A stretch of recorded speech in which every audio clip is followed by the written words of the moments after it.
而家好多人都會識得 OLEGX， 始終佢現時都係韓國 No.1 嘅膠原增生儀器。有人會飛去韓國做，亦都有人會 stay 喺香港做。當然仲有好多人會選擇我哋 Fermio。但係究竟我哋嘅 OLEGX 療程過程係點樣做嘅呢？有啲乜嘢之前或者之後係需要注意嘅呢？所以我哋今日就邀請咗 Kenneth 上嚟示範一次俾大家睇。客人嚟到通常會有啲乜嘢我哋會做嘅呢？而家就一次過話俾大家知。我哋會先幫 Kenneth 做翻個簡單嘅清潔先。主要係唔想有化妝品或者防曬嘅殘留，會影響我哋能量傳達去皮膚嘅效果。之後我哋就會喺客人面前去介紹翻今次會做嘅髮素同埋儀器頭，我哋都會係用原廠正貨。我哋就可以開始療程啦。OLEGX 係新一代嘅韓國電波緊膚儀器，主打高效提升同嫩膚緊緻。佢採用專利嘅 GXG 多層電波技術，由深層筋膜到真皮層逐層加熱，強效刺激膠原增生，改善鬆弛、細紋同輪廓下垂。配合智能醫學級冷卻系統，大幅減低灼熱感同紅腫嘅風險。療程更加安全舒服，能量輸出穩定兼可以精細調校，適合面部、眼周、下顎線同頸部等多個嘅位置，效果自然持久。Kenneth，療程都開始咗一段嘅時間啦，你而家有啲乜嘢感覺呢？我覺得暖暖地啦，完全唔同。OLEGX 獨有11段分段式噴冷，所以做嘅時候完全唔會 feel 到有痛或者灼熱嘅感覺。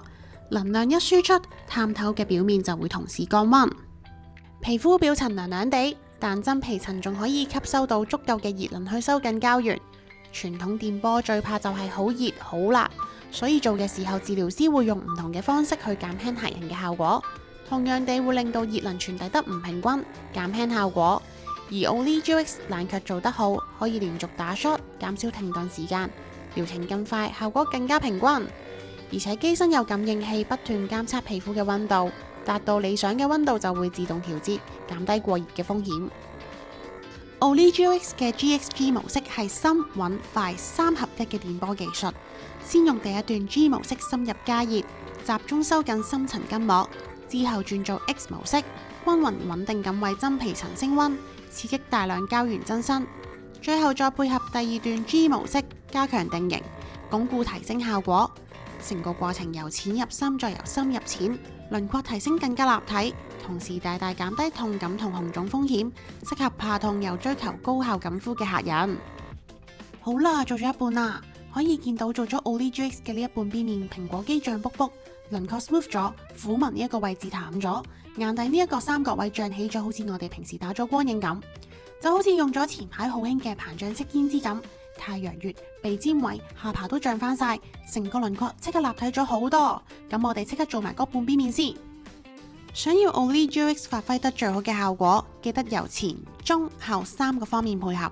療程前1至2個星期加強保濕，避免用到果酸同磨砂，避免暴曬，令皮膚狀態穩定同有足夠嘅水分俾儀器加熱。療程中要同治療師溝通痛感，按你嘅膚質調整能量同髮素。療程後用溫水溫和潔面，重點補水同防曬，暫停桑拿、激烈運動同酒精。之後每6至12個月做一次保養療程，效果會更加自然持久。喺做 OLEGX 之前再加強保濕，知唔知道點解會令到個效果會更加好？因為皮膚含水量足夠嘅時候，電波傳遞得會更加均勻穩定，能量可以準確去到真皮層同筋膜層，刺激更多膠原增生，提升同緊膚嘅效果會更加理想。同樣地，皮膚有足夠嘅水分可以增強皮膚屏障，減低療程後乾燥、繃緊、泛紅同甩皮嘅狀況，令到修復期更加快、更加舒服。所以我哋都會建議客人喺做療程之前做多啲保濕嘅工作。做完 OLEGX 之後頭4日，我哋建議用溫水洗面，因為呢段時間皮膚仲係修復期比較脆弱。溫水可以避免太熱嘅水令到微絲血管擴張，加重泛紅、灼熱同乾燥，亦都避免凍水刺激，令到皮膚血管突然間收縮，影響修復同膠原重組。配合溫和潔面同輕力按摩，可以減低刺激同過度清潔，維持皮膚水油平衡，幫助屏障穩定，令到療程效果保持得更加好、更加持久。即時做完嘅效果就係咁啦。如果想要再靚仔啲嘅效果，過多1個月仲多嘢睇啊！知道你都想領教下 OLEGX 嘅威力㗎啦，咁就快啲聯絡我哋啦〜